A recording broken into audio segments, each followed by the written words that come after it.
BJP BRS పై విమర్శలు గుప్పించారు Congress MLC Addanki దయాంకర్. రజతోత్సవ సభ కోసం కేసీఆర్ బయటకు వచ్చి వెళ్లిపోయాడని ఆక్షేపించారు. రాహుల్ గాంధీ ఏం మాట్లాడినా తప్పులు వెతకడం బీజేపీకి అలవాటుగా మారిందని ఆక్షేపించారు. హిందువుల గురించి రాబర్ట్ వాద్రా ఎందుకు అలా అన్నాడో తనకు తెలియట్లేదంటూ కాంగ్రెస్ ఎమ్మెల్సీ అద్దంకి దయాంకర్తో మా ప్రతినిధి శేఖర్ ఫేస్ టు ఫేస్. నమస్తే. ప్రస్తుతం మనము ఎమ్మెల్సీ డాక్టర్ అద్దంకి దయాకర్తో ఉన్నాము. జమ్మూ కాశ్మీర్ పహల్గామ్లో జరిగిన దాడి వెనుక మొత్తానికి హిందూ భావజాలంతో బీజేపీ మాట్లాడడంతో దేశంలో కేంద్రంలో ఉన్న కేంద్ర ప్రభుత్వం మాటకు ముందు హిందూ అనడంతో ఇలాంటి దాడులు జరుగుతున్నాయని రాబర్ట్ వాద్రా చేసిన వ్యాఖ్యల పట్ల బీజేపీ విమర్శలు చేస్తుంది. దీనిపైన ప్రస్తుతం అద్దంకి దయాకర్ మాటల్లో తెలుసుకునే ప్రయత్నం. దీన్ని ఎలా చూస్తారన్న రాబర్ట్ వాద్రా వ్యాఖ్యల్ని? సరే, ఇప్పుడు వారి వ్యక్తిగత అభిప్రాయం అయి ఉండొచ్చు.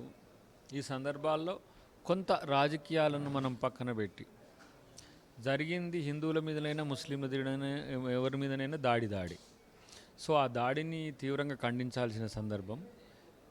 ఈరోజు జరుగుతున్న ఇవన్నీ కూడా ఇంకా దాడి తర్వాత జరుగుతున్న ప్రచారాలన్నీ కూడా గతంలో తోడి ఇవన్నీ కూడా చేస్తున్నారు.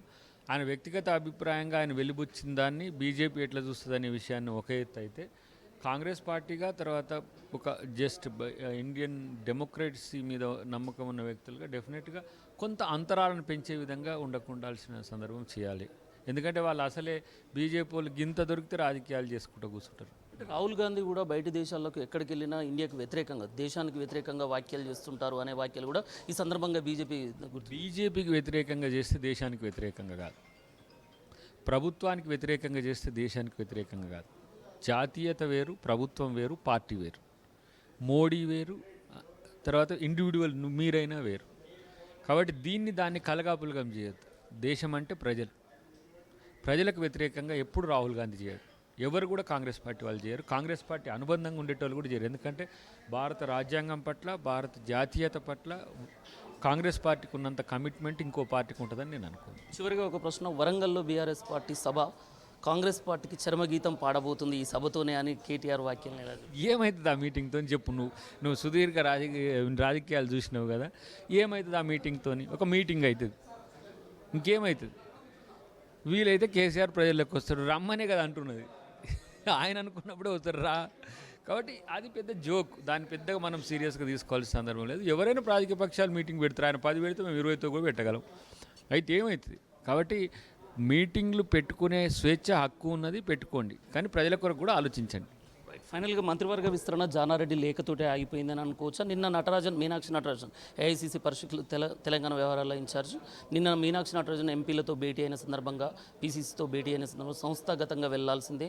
ముందు ఇప్పుడు పార్టీ ఏదైతే మంత్రివర్గ విస్తరణ మీద ఈ మధ్య అలాంటి ప్రస్తావన లేకుండా పార్టీ సంస్థాగతం గురించే మాట్లాడాలని నిన్న నటరాజన్ వ్యాఖ్యలను చూసుకోవచ్చు. అంటే మంత్రివర్గ విస్తరణతో ఎంతో పుల్ స్టాప్ పడ్డట్టేనా, బ్రేక్ పడ్డట్టు? అది అధిష్టానం నిర్ణయం మీద ఆధారపడి ఉంటుంది. ఎందుకంటే పీసీసీ ముఖ్యమంత్రి గారు అందరు కలిసి ఒకసారి పోయి వాళ్ళ ఒపీనియన్స్ చెప్పి వచ్చిండ్రు.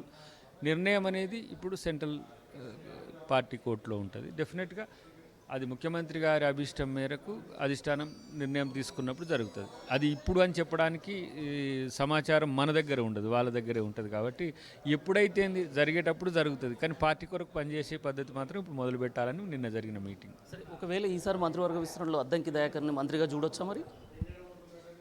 ఏమో, ఇప్పుడు మీరు అందరూ అంటూ ఉంటే నాకు కూడా ఆశలు పెరుగుతూ ఉన్నాయి అనిపిస్తా.